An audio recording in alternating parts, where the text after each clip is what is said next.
అంటే ఎస్ఐగా కూడా చాలా మంది మీద కోప్పట్టాలు ఇలాంటి ఆరోపణలు కూడా తన మీద ఉన్నాయంటారు. అవన్నీ కూడా నిజమేనా? ఏం నాకు తెలియదు బిడ్డ అది.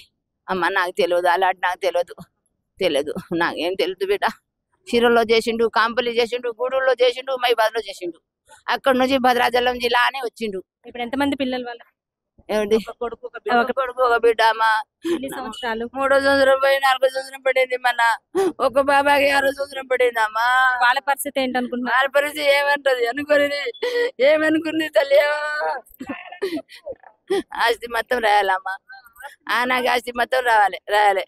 పిల్లలకు ఇప్పుడు వాళ్ళ బాధ్యతలు ఎవరు తీసుకోవాలనుకుంటున్నారు? నా వల్ల కావట్లేదమ్మా, నాకు ఓపిక లేదు.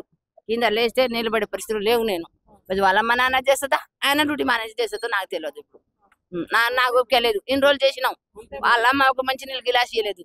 ఆసుపత్రిలో గంటే ఒక 10 రూపాయలు డబ్బులు తెచ్చి ఇయ్యలేదు. ఒక పూట ఉండలేదు నా బిడ్డ దగ్గర. అది నా బిడ్డ పోయి దాని చాకరీ ఎట్లా చేయాలని ఆ ఇంట్లో ఇరుకతా నా బిడ్డ పాడం తీసేసిండు. ఎరికేగా, నీకు కూడా ఎరికేగా. అమ్మ నువ్వు గిన్నెలో వేసి నా పిల్లలకి ఎప్పుడు అన్నం తినిపించిన అమ్మని కొడుకుని నోట్ పెట్టి చెప్పిండుగా.